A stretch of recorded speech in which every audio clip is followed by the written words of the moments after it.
everyone. Welcome once again to the 24-bit podcast. And today we're going to talk about this device we were using in the last episode, and we've been using for the almost a month, or is it over a month? Yeah, 3 weeks, I guess. Yes. A device that Samsung launched, announced globally at the start of the year and launched in the local market a while back. So this is the Samsung Galaxy S24.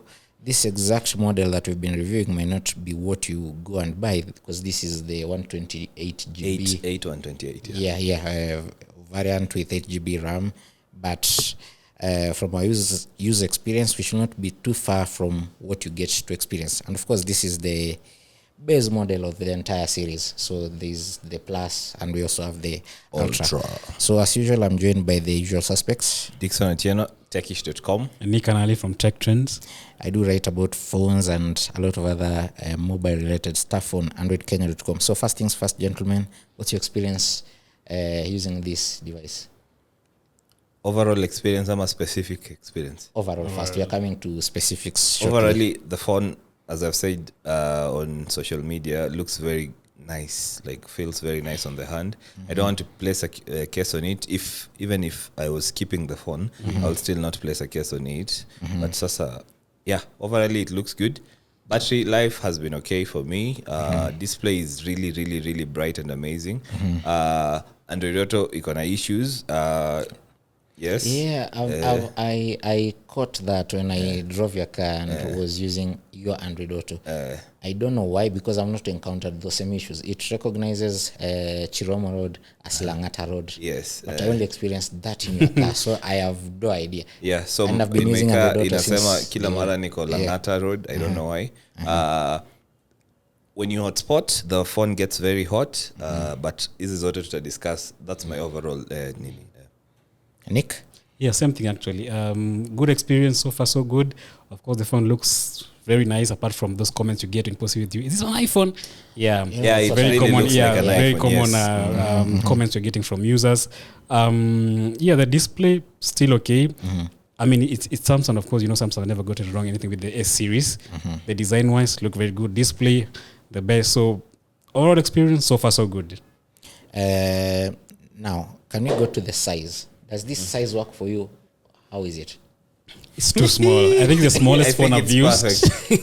First of all, most of the review units nimekuwa nikipata from Samsung have been for the Plus and the Ultra. Immediately the Ultra came in, never got the Plus, only the Ultra. So this is the first time in a long time I'm using the base model S series.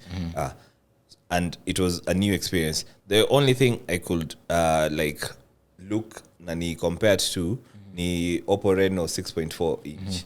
Yeah, but this is 6.2, so it's a little smaller. I've actually been using this and alongside the Infinix that we just talked about last on this podcast, the VIP Racing Edition. But then I'm used to that phone. So the other phone that had retired before then was the Reno 10 5G. So I just picked up the Reno 10 5G like 2 days ago, and that phone all of a sudden felt so huge big when compared to this.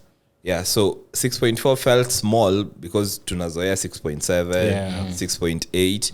But then you touch this and it feels even smaller. But the funny thing is with the, how do I call them? Very tiny bezels. The display, like the real estate you're working with is quite huge. So you're working with a quite huge real estate. I love it's flat. Personally, I really love curved phones, but the flat feel hapo hivi is amazing. Nimekuja kupenda sana a flat phone with very tiny bezels because of this. While it looks good, working with it is easy. It disappears very well in the pocket. Like unaitupa, unasahau, it's very light. You can actually forget it's in the pocket. That's a concern of mine. Ama uigonge ama nini, yeah. What's the screen to body ratio? Because it does a good job of shrinking the bezels, the chin. It has to be it's quite actually 90.9% according to GSM Arena. So they've done quite a good job with this. Nick?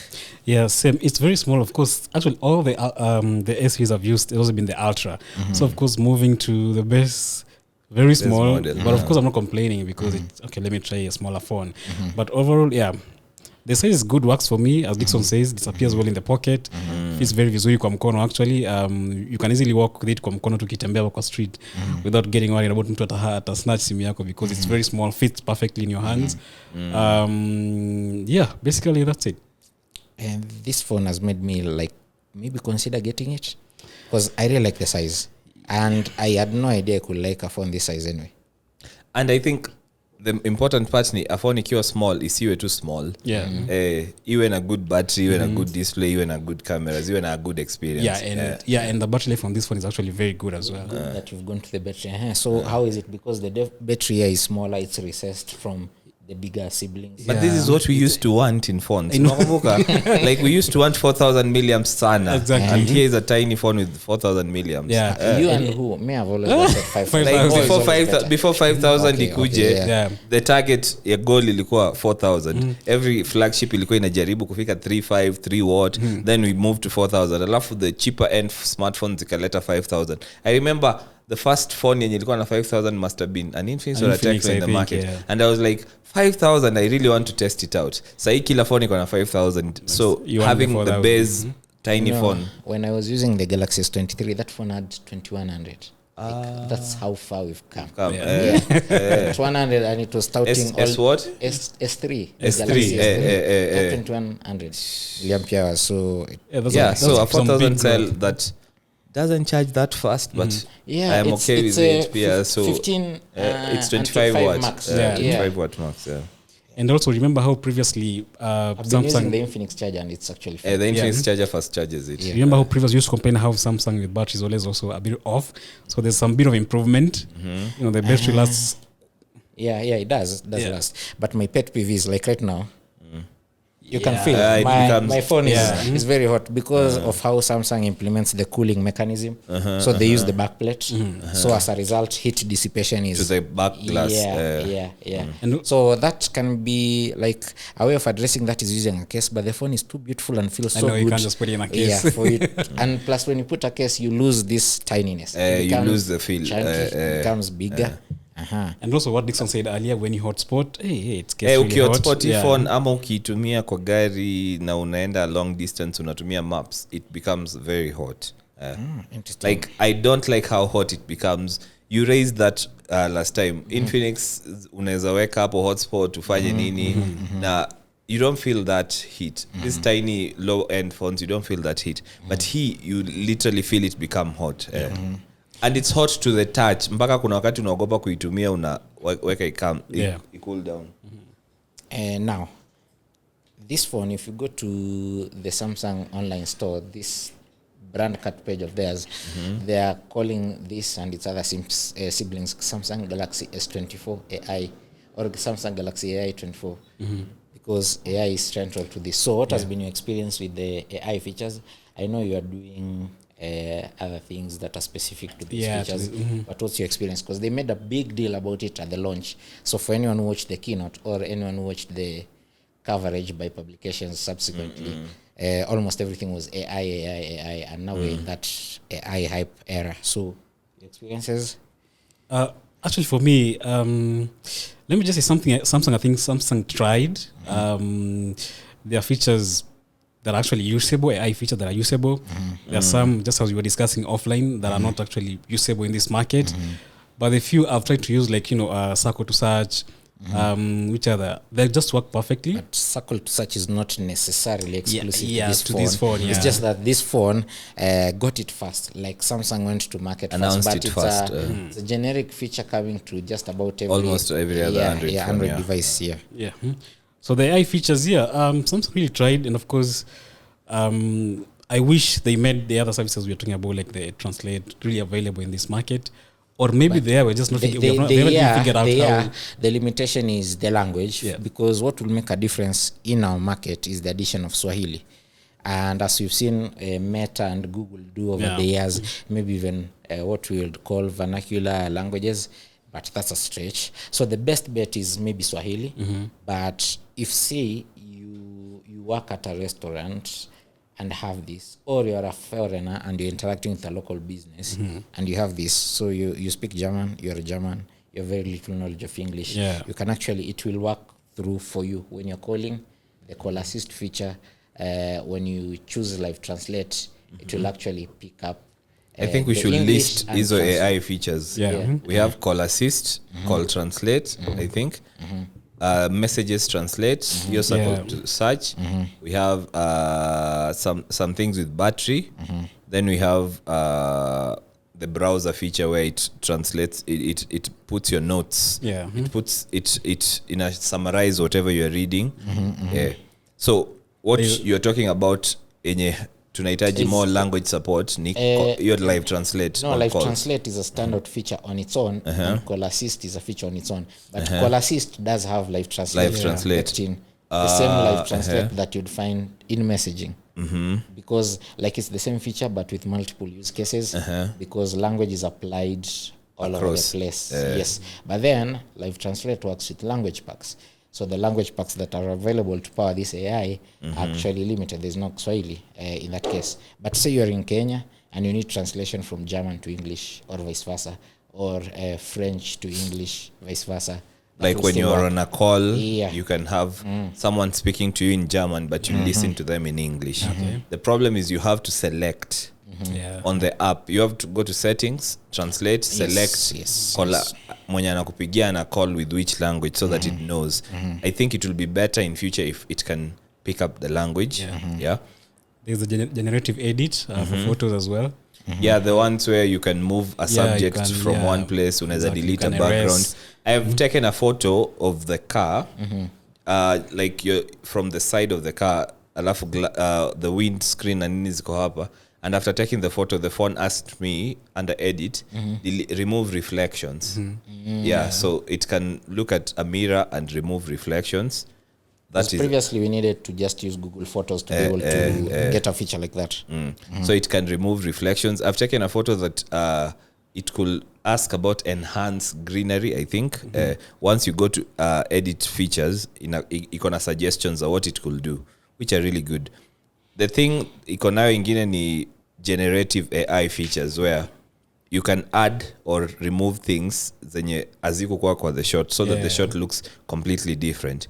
The funny thing is inaleta logo. I think this has been covered by other creators. And we actually talked about it earlier in another episode. We want on the AI. Though we weren't fully focused on Samsung at that time. So inaleta a logo after you've edited or added ama moved stuff within the photo, which you can just crop out or still use itself to delete that nini logo. So if you have an image and you can a logo, it can help you remove the logo, which I think is a copyright issue ama nini.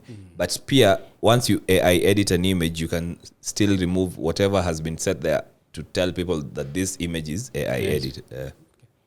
Nick, anything outstanding to you from the AI features? Something else. It's how let me try to remember.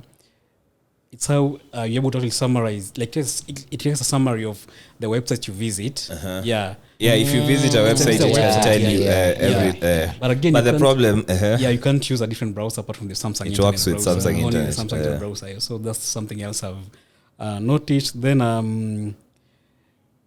when you voice record, then you translate into text, so it's able to summarize that into a more presentable. Your inafanya transcription vizuri. Exactly. So that's one. The second thing I observed as well. They also have something called the Pro Visual Engine, which is supposed to enhance photography. That's the one with Imagine built into it. It's supposed to enhance photography experience. Like inafaa ku enable the camera to know more things that you're taking photos of, so that it creates an image better. Ni kama what has been called AI cam on many other brands.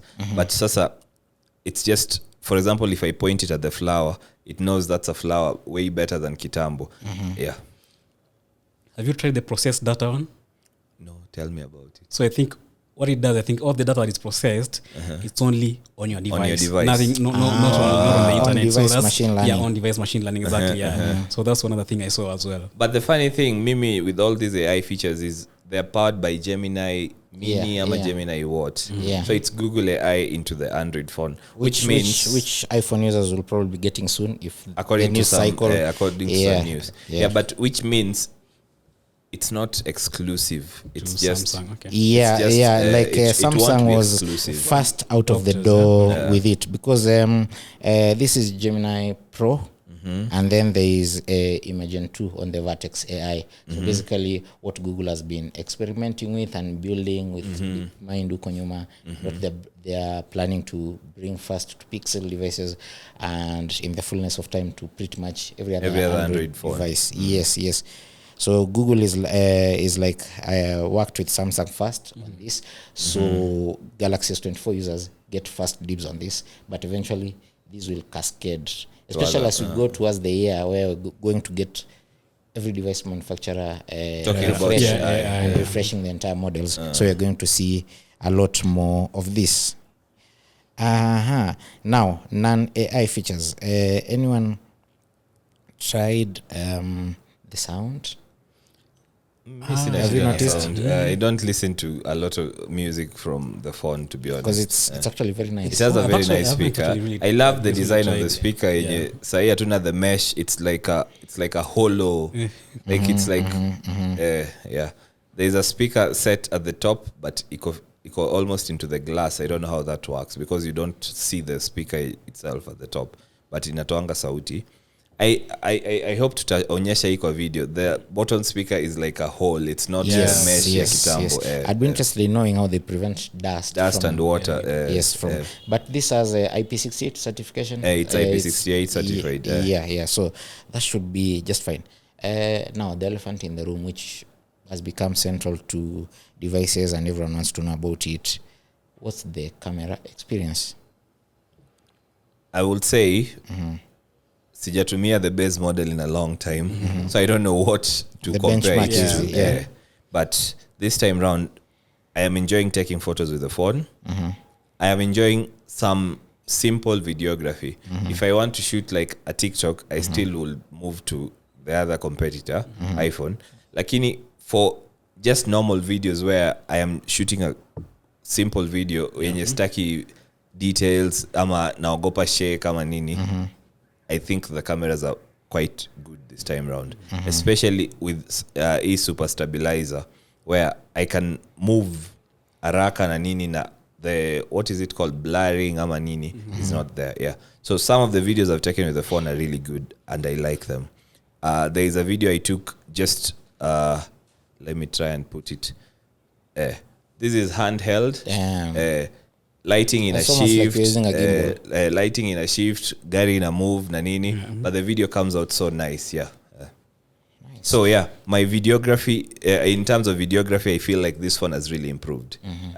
Because I have never trusted Samsung to do, I shoot mostly all my videos using a phone. So this has improved to a level that I can trust it for certain shots vizuri. Or I think having used, we've seen your photos, right? You saw the photos, and that's really not. That's really good. The photos are good. The videography, just as this one said. Then there's a mode I saw, dual record or something. Allows you to choose two lenses to actually, so you can choose to do either front, ultra wide. So when you select it, you also choose the modes you want to use. There's an Infinix phone we reviewed a while back where they were heavily advertising something similar. So it looks so good. Like I'm imagining we might not be fans of that, but for people who are into those kinds of things, once you go in, there's no coming back. Also, for live, I think this is the first phone, and you might correct me, that does 8K 30. Miss Jai shoots na camera in a shoot 8K. So there's the option for 8K 30 frames per second. I don't know how different it is from 4K 60 to be honest, but it exists. Bixby Vision. Do you see, I don't know what Samsung's internal sales numbers were, because they did have pre-order numbers. I don't know, will people, specifically for this S24, not the entire range, will people either embrace or shun this based on the size? I think, and let's avoid talking about the price here. We are having to that. I think if you've never used a phone for a while, aged in Ndogo, and you've always like anytime you want to buy a phone umefikiria a big display, because that has been the trend with smartphones tangu kitambo, from 4.5, 5.5, 6. So umezoea kusikia 6.7, 6.8, you will first think mistake 6.2, it might be very tiny. Then you will touch the phone, maybe uende kwa shop ama uguze yenye mtu anatumia, and you will be pleasantly impressed. I think so. So once you do that, I think your mind will be like, I'll get that phone. It's I don't think it qualifies to be called a small phone. It's 6.2 inches. But then it feels tiny and nice on the hand. I think brands have really spoiled us with out of big screens, big phones. But again, I think that shouldn't determine if you really choose to buy this phone or not, because it's a good phone. It gives you what you want. So I think it shouldn't be like a big issue. Can we get back to Android Auto? This phone launched again, like with the AI features. It's also the first to come out with these new Android Auto features that Google is trialing and which are coming to everyone. Where like when you are driving, you have your phone plugged in or connected wirelessly, and somebody WhatsApps you with a pin. You can actually directly click on the message there, and instead of assistant or reading it back to you, it actually picks the location and pins it. Has any of you tried it? I haven't, because it's not working in my Android Auto is not working in your car? Yes, I mean, this one just doesn't work. My phone, Android Auto works very well. Picks, lakini ita jump to Langata Road. I don't know why. Mine works just fine. I've never I've driven to Mombasa with it, and it issues. Maybe it's the antenna in my car. Tomorrow I hope it works. So just fine. I guess there's some refinement, because remember we're using models and your final models. Because for those specific features, when I connected Android Auto to the car for the very first time, I did get a prompt there that there are these features, and it was something I've never seen before. I remember I took a photo, but I've never gotten to enjoy those features. My Android Auto is just like the Android Auto. The normal one I use. Android Auto yangu pay is very normal. No notification imeonyesha anything. My problem is just GPS ina rukanga. But is that a Google problem or a phone problem? Usually could be a phone problem. Usually a phone problem. Could be a modem problem. Yes. It could be an update for the market, because so maybe devices what buy locally won't have these problems. We are using models za kuonyesha tu how. And actually this has pre-release like when we started using it had pre-release firmware, and then but we've received updates, right? Updates have come thick. Another thing I really like, because tuliruka camera, when you're in video mode and you're on 4K and below, there's something called auto framing. Ukiguza tu auto framing hivi, you will point the camera wherever, and it will auto frame itself to a face, to try and find a face. So it will zoom. It's like what Apple calls center stage.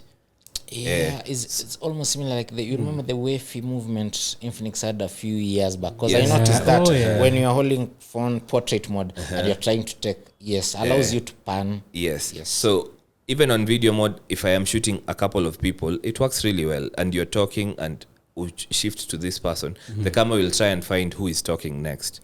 Na ijaribu ku focus on that person. It's added as a small tiny thing yenye inaka Google Lens on the seen it. Auto framing, Yes, let's talk pricing. The latest, you wrote a nice article about price drop in Kenya. Hillary who did the price drop, because from his observation he looked at Phone Place, but I've also seen Avechi, I've seen the Samsung online store.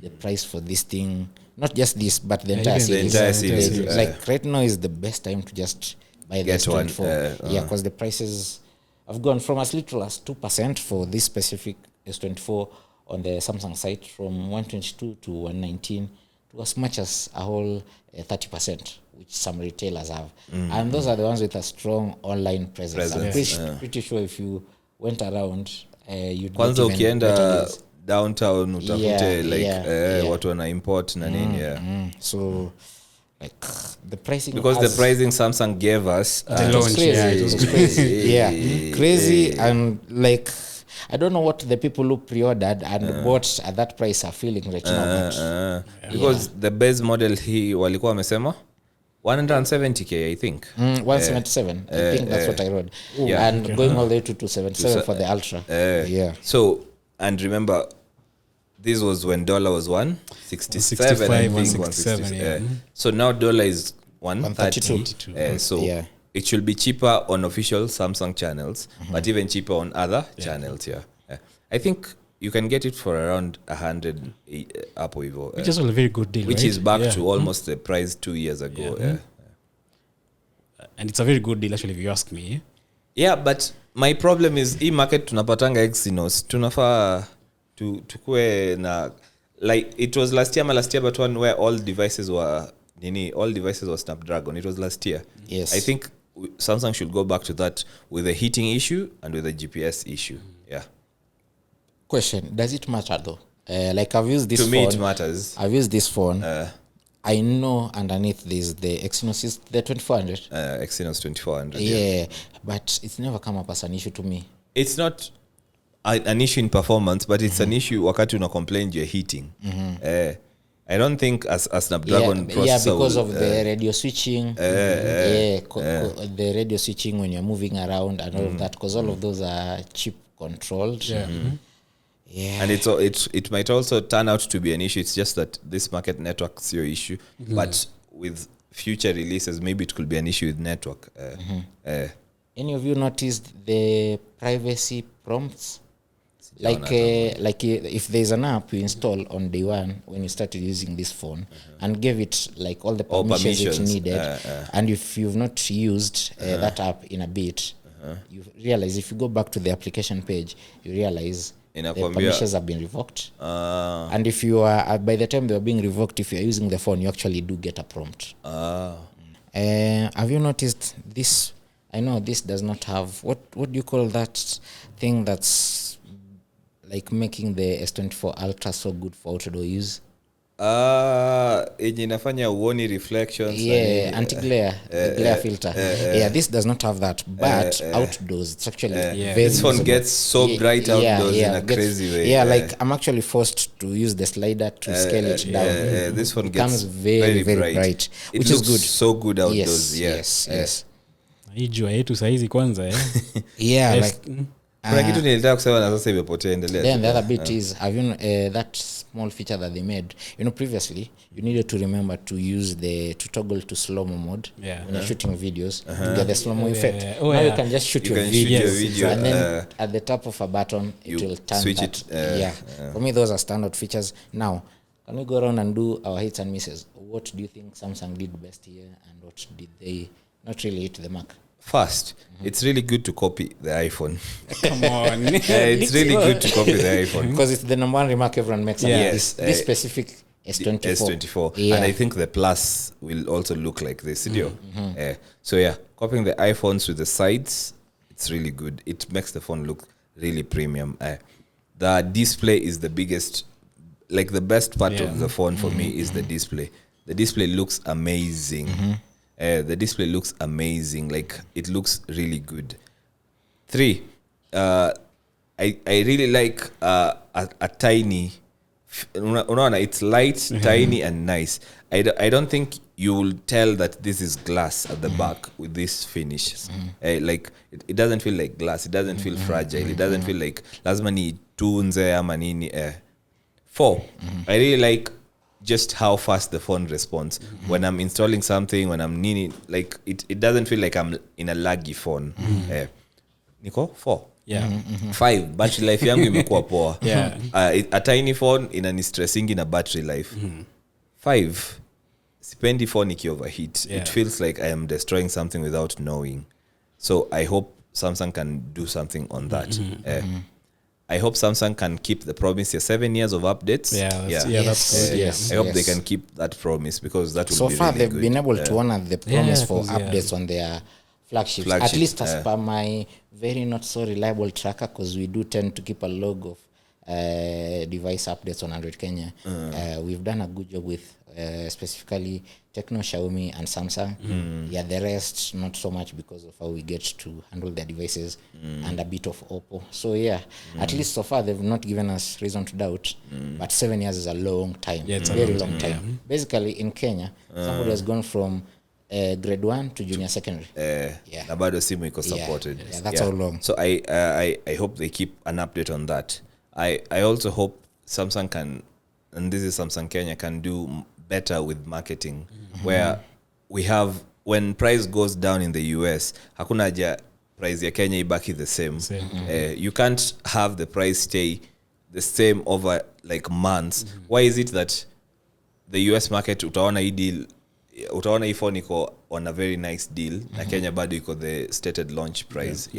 If it's because of imports na nini, Samsung can have a marketing team that can think around all that, because what that means, and incentivize their dealers, because you see the dealers will put the markup where like they don't want to lose their profit margin. But then you find it's the middle of the year and we are looking at another Samsung Unpacked event, and realistically the value of the phone has fallen and the prices should correspond, but it's still being sold at the full price at the launch, which means that's why I don't know if it works for something, but which means somebody who wants this phone will call you and ask you, unajua kama unaweza import, unaweza fanya nini? Because it's cheaper to go through that process than to go to Samsung. Yet it's actually should be better to buy here because you have better support. They are doing all that 24-month support. They are doing free screen replaces, the warranties and they have better warranty terms here. And finally, I hope Samsung keeps and sticks to a design like this. Looks nice. Kanayo for a few years, change color, change camera placement, quite too boring. Be like Apple. Apple, alafu mtu apata lawsuit kama So same for me. I love the finishing. I love I mean overall basically having used almost all the S series devices, I think like the design is always like the same, nothing really changes, so I want Samsung to stick to that. So that's a plus for me. Then of course the display, I love, I don't know, it just works magic here. Then of course the AI features, maybe we hope to see them introduce more AI features. I didn't even mention more any AI generative features. So I love what they're doing right now, but maybe could have been better, or just make a little bit of improvements. They're boring. So of course I'm hoping that to change with a few updates maybe in the coming years or anything. Then of course I love the 7 years of update. That's actually a very big promise, and I hope they stick to that as well. Then the cameras, anytime. The slow-mo we talked about, very nice features. Those are basically my top 4. But I think something that you do better is the overheating. Like right now, to make up for just a few minutes, but just scrolling through the phones, I feel like the temperature is. I really like you've all come around, because I mentioned this on day one, and you guys were like, I've not experienced that. Yes. Okay. For me, I like that they're calling it the vision booster, which cranks up your the brightness, the nits go up when you're outside. If you're traveling and you're not the one driving, so umekuwa passenger prince huko nyuma, and you're watching videos and the sun hits your phone's angle at varying angles, so that means you just want to maintain the same intensity you're watching with. The phone does a very good job. And there's even a toggle for extra brightness. Like you think hit the maximum brightness, but ukiguza tu hapo hivyo kuna toggle. If you switch off adaptive brightness, there's extra brightness. Yes. And then of course I like the camera. It's fantastic. I like this size. Like as we are speaking, I'm actually considering buying this phone for myself. The only thing that will make me not buy it, I'm a big fan of the Fold, and I'm looking for discounts for the Fold 5 so that I can buy that. Hopefully they come soon, because in 2 months time I'll just wait for the other Fold instead. So this is like a good size. I've enjoyed using this. If a 6.7-inch phone feels larger, then this is really a good size. And then the design is fantastic. Yes, the design is fantastic. And then now my pet peeves. Number one, I've shared with you guys about the RCS thing. So when you're using the Google Messages app normally, and you've activated, they're calling them what features? Chat features, which is basically RCS messaging. And that's fine, but most times it fails. It be either you don't have internet, or the other user is not online. So what that means is the message is supposed to default to a text. We've documented very well that this specific app doesn't do a good job of that fallback, even when you've enabled it. So normally our workaround is you go back to your text, your conversation window, and click there to force it to be sent as an SMS. Now, on this phone, you're not able to do that bit.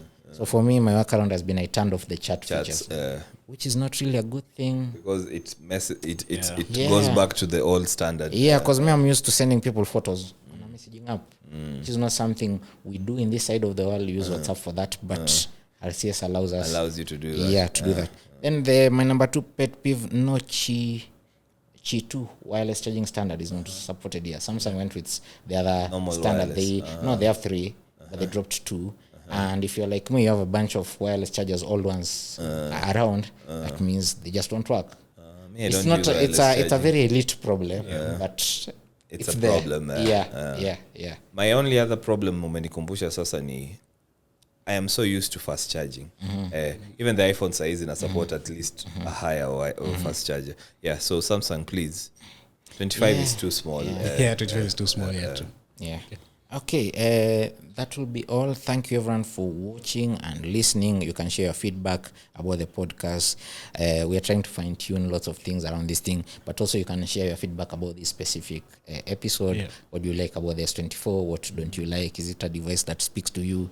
And if you're using it, your experience. Yeah. Are you planning to get it? Why will you not get it? Is this AI thing a hype? How is it going with you? Will you get a phone specifically because of AI features? Or is ChatGPT on your phone just more than enough, or Copilot, or all these apps that are mushrooming? I've been your host. I'm Chenza Emmanuel. I write at androidkenya.com. You can expect to see a lot more content about this device and others. Yeah, Nick Ali from Tech Trends, ke.ke. Dickson Otieno, techish.com. Thank you. Bye.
cash flow.